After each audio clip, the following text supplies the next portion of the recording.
Hello everyone, welcome to S S academy. So ಇವತ್ತಿನ ಸೆಷನ್ನಲ್ಲಿ ರೈಲ್ವೆಯಲ್ಲಿರುವ ಹುದ್ದೆಗಳ ನೇಮಕಾತಿ ಬಗ್ಗೆ ನಿಮಗೆ ತಿಳಿಸ್ಕೊಡ್ತಾ ಹೋಗ್ತೀನಿ. ಕಂಪ್ಲೀಟ್ ವಿಡಿಯೋ ಎಂಡ್ವರೆಗೂ ನೀವು ನೋಡ್ತಾ ಹೋಗಿ, ಆಗ ನಿಮಗೆ ಎಕ್ಸಾಕ್ಟ್ ಇನ್ಫಾರ್ಮೇಷನ್ನು ಸಿಗ್ತಾ ಹೋಗುತ್ತೆ. ಸೊ ನಮ್ಗೆ ಗೊತ್ತಿರೋಂಗೆ ರೈಲ್ವೆ ಜಾಗತಿಕವಾಗಿ ಅತಿ ಹೆಚ್ಚು ಉದ್ಯೋಗ ನೀಡ್ತಿರೋ ಸಂಸ್ಥೆ ಆಗಿದೆ.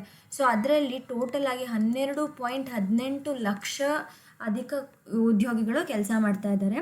ಸೊ ಈ NTPC ಅಂದರೆ ನಾನ್ ಟೆಕ್ನಿಕಲ್ ಪಾಪ್ಯುಲರ್ ಕೆಟಗರಿ ಅಂಡರಲ್ಲಿ ಈ ಒಂದು ನೇಮಕಾತಿನ ಮಾಡ್ಕೊಳ್ತಾ ಇದ್ದಾರೆ. ಸೊ ಯಾವ್ದು ಮಾಡ್ಕೊಳ್ತಾ ಇದ್ದಾರೆ ಅಂತ ನಾವು ನೋಡೋದಾದರೆ, ಪದವಿ ಪೂರ್ವ ವಿಭಾಗದಲ್ಲಿ 8,113 ಉದ್ಯೋಗಗಳು ಪದವಿ ಪೂರ್ವದಲ್ಲಿ. ಅದೇ ಪದವಿ ವಿಭಾಗದಲ್ಲಿ 3,445 ಹುದ್ದೆಗಳನ್ನು ಭರ್ತಿ ಮಾಡ್ಕೊಳ್ತಾ ಹೋಗ್ತಿದ್ದಾರೆ.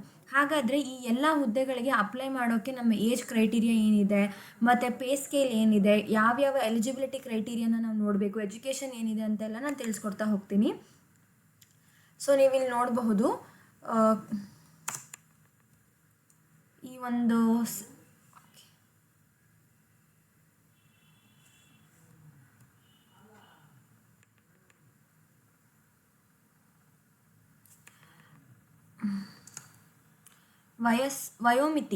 ವಯೋಮಿತಿ ಏನಿದೆ ಅಂದರೆ ಪದವಿ ವಿಭಾಗ, ಇಲ್ಲಿ ಎರಡಾಗಿ ಡಿವೈಡ್ ಮಾಡಿದ್ದಾರೆ, ನೀವು ಅಬ್ಸರ್ವ್ ಮಾಡ್ಬೋದು. ಒಂದು ಪದವಿ ಪೂರ್ವ, ಇನ್ನೊಂದು ಪದವಿ ವಿಭಾಗ ಅಂತ.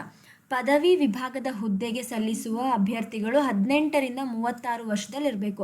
ಅದೇ ಪದವಿ ಪೂರ್ವ ವಿಭಾಗದ ಹುದ್ದೆಗೆ ಅರ್ಜಿ ಸಲ್ಲಿಸುವ ಅಭ್ಯರ್ಥಿಗಳು 18ರಿಂದ 33 ವರ್ಷದೊಳಗಿರಬೇಕು. ಸೊ ಈ ಏಜ್ ಡಿಫ್ರೆನ್ಸ್ ನೋಡಿ, ಪದವಿ ಬಂದಾಗ 18ರಿಂದ 36, ಪದವಿ ಪೂರ್ವ ಅಂತ ತಗೊಂಡಾಗ 18ರಿಂದ 33 ವರ್ಷದೊಳಗಿರಬೇಕು. ಕೋವಿಡ್ ರೀಸನ್ಸಿಂದಾಗಿ ಏನು ಮಾಡಿದರೆ 3 ವರ್ಷದ ವಯೋಸಡಿಲಿಕೆಯನ್ನು ಕೊಟ್ಟಿದ್ದಾರೆ. ಇದಲ್ಲದೆ ಆಯಾ ಮೀಸಲಾತಿ ಅನ್ವಯ ವಯಸ್ಸಿನ ಮಿತಿಯಲ್ಲಿ ವಿನಾಯಿತಿ ನೀಡಲಾಗುತ್ತೆ. ಬೇರೆ ಬೇರೆ ಕ್ರೈಟೀರಿಯಾಸ್ ಅಂಡರಲ್ಲೂ ಏಜ್ ರಿಲ್ಯಾಕ್ಸೇಷನ್ನ ಕೊಟ್ಟಿದ್ದಾರೆ. ಸೊ ಪೇ ಸ್ಕೇಲ್ ಏನೇನಿರುತ್ತೆ ಅಂತ ನೋಡೋದಾದರೆ, 7ನೇ ವೇತನ ಆಯೋಗದ ವೇತನ ಶ್ರೇಣಿಯನ್ನು ಒಳಗೊಂಡಿದೆ. Chief commercial and ticket supervisor station master ಹುದ್ದೆಗೆ 35,400 ರೂಪಾಯಿವರೆಗೂ ಇರುತ್ತೆ. ಸರಕು ರೈಲು ನಿರ್ವಾಹಕ, ಜೂನಿಯರ್ ಅಕೌಂಟೆಂಟ್, ಅಸಿಸ್ಟೆಂಟ್ ಮತ್ತು ಟೈಪಿಸ್ಟು, ಹಿರಿಯ ಗುಮಾಸ್ತ ಮತ್ತು ಬೆರಳಚ್ಚುಗಾರರ ಹುದ್ದೆಗೆ 29,700ವರೆಗೂ ಇರುತ್ತೆ.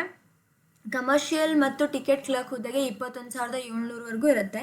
ಅಕೌಂಟೆಂಟ್ ಕ್ಲರ್ಕ್ ಮತ್ತು ಟೈಪಿಸ್ಟ್, ಜೂನಿಯರ್ ಕ್ಲರ್ಕ್ ಮತ್ತು ಟೈಪಿಸ್ಟ್, ರೈಲು ಗುಮಾಸ್ತ ಹುದ್ದೆಗೆ 19,900 ಇರುತ್ತೆ. ವೇತನ ನಿಗದಿಪಡಿಸಲಾಗಿದೆ. ಸೊ ಇದಿಷ್ಟು ಆ್ಯಕ್ಚುಲಿ ಇರುವಂಥದ್ದು. ಇಲ್ಲಿ ನಾವು ಮೇಲೆಗಡೆ ನೋಡ್ತಾ ಹೋಗೋಣ, ಯಾವ್ಯಾವ ಒಂದು ಸೆಕ್ಷನಲ್ಲಿ ಎಷ್ಟೆಷ್ಟು ವೇಕೆನ್ಸೀಸ್ ಇದೆ ಅಂದ್ಬಿಟ್ಟು ಅಂತ. ಇಲ್ಲಿ ನಾವು ನೋಡ್ಬೋದು ಪದವಿ ವಿಭಾಗದ ಹುದ್ದೆಗಳು, ಇದು ಪದವಿ ಪೂರ್ವದ್ದು. ಫಸ್ಟ್ ಪದವಿ ವಿಭಾಗದ ನಾವು ನೋಡೋದಾದರೆ, ಚೀಫ್ ಕಮರ್ಷಿಯಲ್ ಆ್ಯಂಡ್ ಟಿಕೆಟ್ ಸೂಪರ್ವೈಸರ್ಗೆ 1,736 ಹುದ್ದೆಗಳು ಖಾಲಿ ಇದ್ದರೆ, ಸ್ಟೇಷನ್ ಮಾಸ್ಟರ್ಗೆ 994 ಇದೆ. ಸರಕು ರೈಲು ನಿರ್ವಾಹಕ 3,144, ಜೂನಿಯರ್ ಅಕೌಂಟೆಂಟ್ಸ್ ಮತ್ತು ಅಸಿಸ್ಟೆಂಟ್ ಟೈಪಿಸ್ಟ್ಗೆ 1,507 ಹುದ್ದೆಗಳು. ಅದೇ ರೀತಿ ಹಿರಿಯ ಗುಮಾಸ್ತಾಗೆ 732. ನೀವು ಈ ಒಂದು ಬಾಕ್ಸನ್ನು ನೀವು ರೆಫರ್ ಮಾಡ್ತಾ ಹೋದರೆ ನಿಮಗೆ ಐಡಿಯಾ ಬಂದುಬಿಡುತ್ತೆ ಎಷ್ಟು ಹುದ್ದೆಗಳು ಖಾಲಿ ಇದೆ ಅಂದ್ಬಿಟ್ಟು ಅಂತ. ಸೊ ಇದು ಪದವಿ ಪೂರ್ವದ್ದು ನೋಡೋದಾದರೆ ಇಷ್ಟು ವೇಕೆನ್ಸೀಸ್ ಇದೆ. ಸೊ ಯಾವ ರೀತಿ ಅರ್ಜಿ ಸಲ್ಲಿಸಬೇಕು, ನಾವು ಯಾವ ರೀತಿ ಅಂದರೆ, ಈಗ ನಿಮ್ಗೆ ಆಲ್ರೆಡಿ ಗೊತ್ತಾಗಿರುತ್ತೆ, ಮೋಸ್ಟ್ ಆಫ್ ದಿ ಎಲ್ಲ ಎಕ್ಸಾಮ್ಗೂ ಈಗ CBT ಬೇಸ್ಡ್ ಅಂದರೆ ಆನ್ಲೈನ್ ಬೇಸ್ಡೇ ಇರುತ್ತೆ. ಸೊ ಆನ್ಲೈನ್ ಮೂಲಕ ಅರ್ಜಿಯನ್ನು ಭರ್ತಿ ಮಾಡುವ ಮೊದಲು ಸಂವಹನ ಉದ್ದೇಶಕ್ಕಾಗಿ ಇಮೇಲ್ ID, ಮೊಬೈಲ್ ಸಂಖ್ಯೆ, ID ಪುರಾವೆ, ವಯಸ್ಸು, ಶೈಕ್ಷಣಿಕ ಅರ್ಹತೆ, ರೆಸ್ಯೂಮ್ ಇತ್ಯಾದಿ ದಾಖಲೆಗಳನ್ನು ಸಲ್ಲಿಸಬೇಕು.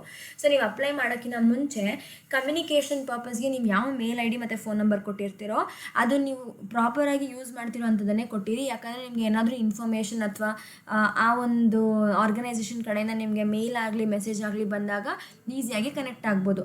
ಪದವಿ ಆಧಾರಿತ ಹುದ್ದೆಗೆ ಅರ್ಜಿ ಸಲ್ಲಿಕೆ ಯಾವಾಗಿಂದ ಶುರು ಆಗುತ್ತೆ? 14/9/2024 ಶುರು ಆದರೆ ಅದು ಮುಗಿಯೋದು 13/10 ಅಂದರೆ ನೆಕ್ಸ್ಟ್ ತಿಂಗಳಿಗೆ ಮುಗಿಯುತ್ತೆ. ಈ ತಿಂಗಳು 14ಕ್ಕೆ ಶುರು ಆದರೆ ನೆಕ್ಸ್ಟ್ ತಿಂಗಳು 13ಕ್ಕೆ ಮುಗಿಯುತ್ತೆ. ಪದವಿ ಪೂರ್ವ ಆಧಾರಿತ, ಇದು ಬರೀ ಪದವಿ ಆಧಾರಿತ. ಇದು ಪದವಿ ಪೂರ್ವ ಜಾಬಿಗೆ ನೀವು ಸ್ಟಾರ್ಟ್ ಮಾಡಬೇಕು ಅಂದರೆ 21ನೇ ತಾರೀಕು ಶುರು ಆಗುತ್ತೆ.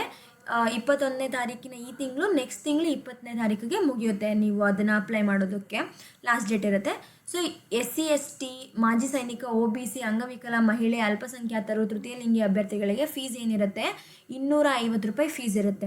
ಬೇರೆ ಇನ್ನೆಲ್ಲ ವರ್ಗಗಳಿಗೂ 500 ರೂಪಾಯಿ ಅರ್ಜಿ ಶುಲ್ಕವನ್ನು ಮಾಡಿರ್ತಾರೆ. ಅಭ್ಯರ್ಥಿಗಳ ಶುಲ್ಕವನ್ನು ಆನ್ಲೈನ್ ಮುಖಾಂತರನೇ ಸಲ್ಲಿಸಬೇಕು. ಬೇರೆ ಯಾವುದೇ ರೀತಿ ಆಗಿ ನೀವು ನಿಮ್ಮ ಅಪ್ಲಿಕೇಶನ್ಸ್ನ ಸಬ್ಮಿಟ್ ಮಾಡ್ತೀರಿ ಅಥವಾ ಫೀಸ್ ಪೇ ಮಾಡ್ತೀರಿ ಅಂದರೆ ಅದಕ್ಕೆ ಯಾವುದೇ ರೀತಿಯಾಗಿರೋ ಆಪ್ಷನ್ಸ್ಗಳಿಲ್ಲ.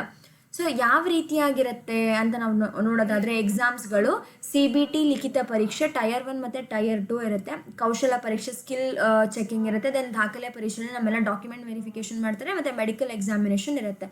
ಸೊ ಇದಿಷ್ಟು ಜಸ್ಟ್ ನಿಮಗೆ ನಾನು ಹೇಳ್ತಿರುವಂತಹ ಓವರ್ ವ್ಯೂ.